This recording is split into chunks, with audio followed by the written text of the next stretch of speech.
Welcome to a story of courage, confrontation, and triumph, where the personal battles we fight behind closed doors become public victories. Join us as we unravel a tale of standing up against workplace harassment, with unexpected twists and the power of resilience. Edit. Just want to add that regardless of my reasons for getting implants, I still should not have been harassed over them. It just happened to be relevant here because it made Jill look like a real dick, which is probably why she reported me. 4 years ago now, when I was 24, my mum died of breast cancer, and as both my grandmothers had also died of it, I saw a specialist for a screening. I found out I had some cells in one of my breasts that could have turned cancerous at any given moment. I was told I had a few options. I could have regular screenings every 3 or 4 months until it does develop into cancer. I was told the risk of the cells becoming cancerous was very high due to family history. But it could also potentially never could turn, so I'd just be getting these screenings for no reason. I could get a single mastectomy on the breast with the bad cells, but they'd need to keep an eye on the other one, so I'd still need regular checkups for the other breast. I could get a bilateral mastectomy and remove all of my breast tissue, basically eliminating the risk. I went for the bilateral mastectomy. It was admittedly the most drastic option, but after seeing what cancer did to my mum and grandmothers, I didn't want to risk it. I was warned about scarring, but told it should be fairly minor. It wasn't, and I was left with 2 huge pink, jagged scars on either side of my chest, each about 1 inch long and ½ inch wide, and it caused me to go into a severe depression, where it got to the stage of me not even leaving my flat because I didn't want people to see me, throwing out my mirrors and getting physically sick looking at myself. I went to a therapist who suggested a plastic surgeon. The therapist said they'd never normally do that, but it was clearly something I was struggling with, and I might never get over it. And the therapist could see why I struggle with it. Although I'll admit the therapist did send me to ask about scar reduction. The plastic surgeon suggested a cream, a laser, or implants. The cream didn't work, and the laser was both expensive and risky, so I went with the implants. My natural boobs were an F cup, so I went with a slightly smaller DD. Since then, my mental health has improved, and I feel a lot better about the way I look.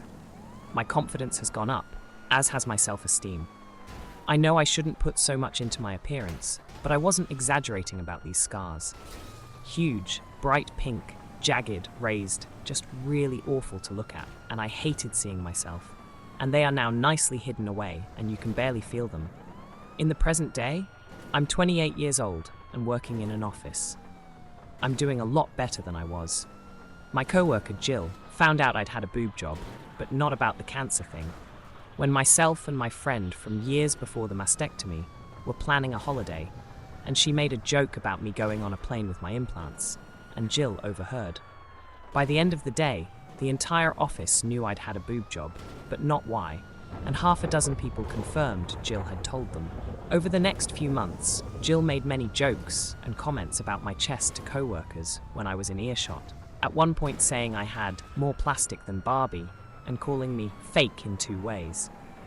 I didn't hear this one myself, but a friend in the office told me that Jill had at one point referred to me as a sack of silicone. I don't know what her problem was exactly, but at one point she mentioned the NHS. So I assume Jill thought that I'd got my tits done for free on taxpayer money. I'd gotten the mastectomy on NHS, but gone private for therapy and implants. I asked her to stop more than once, but unfortunately the places I'd talked to her were places like the lift and the women's bathroom, where there weren't any cameras, and Jill just kept making comments no matter how often I asked her not to. I wouldn't say it was every single day, but I heard at least 3 comments per week for 3 months. I hit my breaking point when me, Jill, and a few other co-workers were having lunch. I referred to something as being shallow, and Jill said, "You'd know all about being shallow," while gesturing to my chest. I snapped. I said, "Do you know why I have these?" A few years ago, the doctors found potentially cancerous cells in my breast tissue. I was advised to get a mastectomy and was left with huge ugly scars on my chest. I went to see a therapist who sent me to a cosmetic surgeon who advised me to get implants to hide the scars. And I did, just so I could look at myself in the mirror without crying. So maybe next time you want to judge someone for having cosmetic surgery, you should ask them why they had it first. And feeling like that was a mic drop moment, I picked up my food and left. For the rest of the day, I had about 1/3 of my office come up to me and offer support. And the rest tell me that Jill was just joking around and I was being a bitch. I replied that Jill was being a bitch long before I was. I then got an email from HR saying they wanted to talk to me the following day. And when I called for clarification, they mentioned a hostile work environment. Note, this is apparently an American term and holds little weight in England, but it's what was said over the phone. I knew the person who signed off the email and I'd spoken to.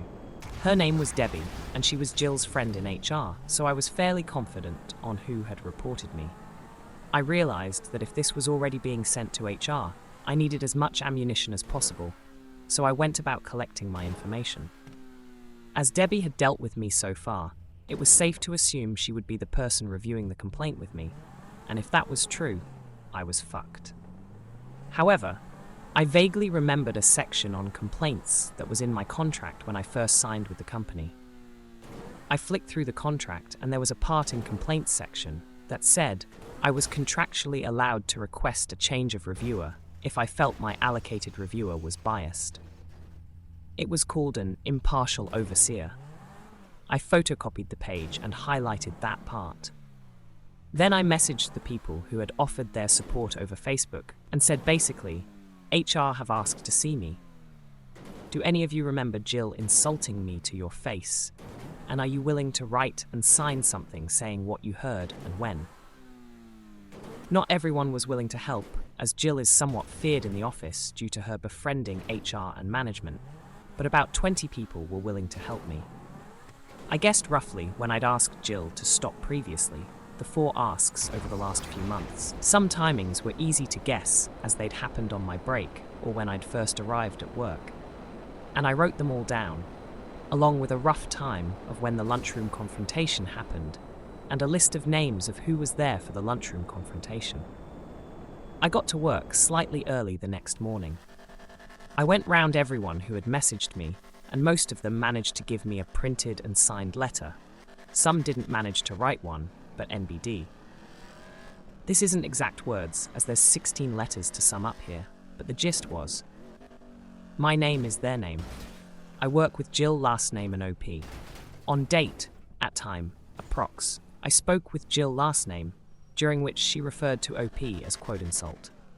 I felt this was inappropriate as it directly related to OP's appearance, and am willing to go on record further to establish that Jill last name has been discussing OP in the workplace in the same manner for 3 months now, causing me discomfort and creating what I feel is a hostile work environment. Signed. I wound up with about 16 letters, all from different people, and one of them was in the lunchroom for my conversation with Jill. Some even had bullet-pointed lists of everything Jill had said to them about me or other people. As it turns out, Jill has issues with a lot of people's appearances. She apparently made comments about one co-worker's weight, and something anti-Semitic about a different co-worker's nose, all of which were put in these letters. There are about 45 people in the office, so while 16 was a majority, it's still a decent amount. The letters weren't hugely long, most were only a paragraph, but they had all the necessary information. I was asked to come to HR at 10 a.m. I took the letters from co-workers, the photocopy of the page in my contract, and my dates and times in a little folder with me. I got there, and Debbie was the one overseeing the interview. She got up from her desk, ready to lead me into another room. I immediately turned to the other HR worker that was currently there and said, "So is my meeting with you then?" Debbie said, "No, you're with me." I replied that this wouldn't sit well with me, as my contract states I have a right to an impartial overseer. And as I said this, I took the contract page out of my folder. Debbie read it. I wouldn't let her take the paper when there was a shredder so close by, and said she could be impartial. I replied that I really didn't mean to be a pain, but I had it on good authority that the person on the other end of this complaint is her friend, and my contract does say I'm allowed an impartial overseer. Debbie stomped off to get Supervisor. Supervisor asks how I know she can't be impartial, and I tell him that I have it on good authority that the Jill, who was on the other end of this complaint, is a close friend of Debbie. He asked Debbie if this was true, to which she only replied, "I can be impartial." Supervisor took a deep breath, asked the other HR rep to come with him, and the four of us all went to review the complaint. I thanked them for being so accommodating. I was worried I'd annoyed them. Debbie took out the complaint, and all three of them went through it with me. Debbie looked homicidal the whole time the interview was happening, as she had clearly anticipated firing me, or at least recommending me being fired. The interview went something like this. It took like over half an hour, and they kept asking me the same questions, but phrased different ways, so this is a really drastically condensed version. Q. You said outside that you think Jill last name reported you. Why is this? A. Jill has had an issue with me for about 3 months now. Why didn't you come to us when you realized Jill had an issue? I had no issue with her. What issue does Jill have with you? 4 years ago, a specialist identified potentially cancerous cells in my breast tissue. I had surgery to remove my breast tissue, thereby removing the cells and the risk. After the surgery, I was left with large scars on my chest. I went to a therapist for low self-esteem and depression. The therapist suggested a plastic surgeon who suggested breast implants to cover my scars. All of this is in my medical history, which you have a copy of in my file and my full permission to review. Jill found out about my breast implants, but didn't know about the cancer. Jill had a problem with my breast implants and decided to communicate this problem to our co-workers. Why do you feel this is true? Here's 16 signed statements, all from different co-workers, all testifying that Jill told the entire office I'd had breast implants on the day she found out, and has since made comments about these implants frequently. They have quotes of what Jill said to them about it, and rough dates and times. Rough dates and times. A. No one knew this would be escalated to such an extent, so no one really took notes as and when it happened. What event or events do you think directly led to this complaint of harassment? For me, harassment began when Jill told everyone about my breast implants without my consent. But as to the complaint placed against me, it would probably be what happened at about time yesterday in the lunchroom. Jill made a comment about me being shallow while gesturing to my breasts, and I replied by giving her an abridged version of my relevant medical history and ending with a comment about the importance of getting the full story. There are cameras in the lunchroom, so I'm sure you'll be able to find that conversation. I'll admit I could have handled the situation better, but after 3 months, I felt I had to put my foot down. Here's a list of names of people who were also present. There were 6 people at the table, including myself and Jill. One of these people is also in those letters and has written their account of the conversation and signed it. Q. Had you had a conversation with prior to this regarding her comments about you? A. Several, spaced out over the last 3 months. Each time I communicated to her that I felt uncomfortable and upset with these comments she was making and would appreciate it if she were to stop. To your knowledge, was Jill made aware of your former cancer at any point in this time? No. It wasn't mentioned in the conversation with my friend. She overheard, and I didn't tell her because frankly, it's none of her business. And I did not feel the need to detail my medical history to a co-worker in order to avoid further sexual harassment. Supervisor stands up and says, "Well, I think we're done here." He shakes my hand and sends me back to my desk, saying that I'd hear from them after they reviewed the evidence, letters, CCTV, medical history, and anything they had already, and made a decision on the case. I got back to my desk, pulled up my CV, and prepared to start the job search again. About an hour goes by, then the person who wrote the letter and was there for the lunchroom conversation gets called for a meeting with HR. They come back 10-ish minutes later. The other people who were also there for the lunchroom conversation get called one by one, except Jill. All of them are gone for about 10 minutes, then come back, find a co-worker, and say that HR wants to see them. Then, the people who wrote letters but weren't there yesterday are also called one by one, and are each gone for about 10 minutes each. some longer, some shorter.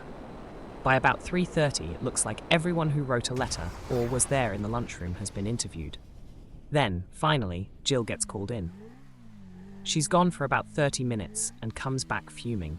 She glares at me while I work, but I ignore her. 4:30-ish, Jill gets called into HR again. 5 p.m. rolls around. Everyone is either leaving or getting ready to leave when Jill storms back into the office. She glares at me the whole time she packs up her desk. She then starts telling anyone who will listen that I got her fired before shoving her way onto the lift. An email comes in from HR. My case is closed. And that wraps up today's incredible tale of strength, adversity, and the power of truth in the face of workplace bullying. Thanks for tuning in, and remember to stay kind and considerate, because you never know the battles someone else is fighting. See you in the next story.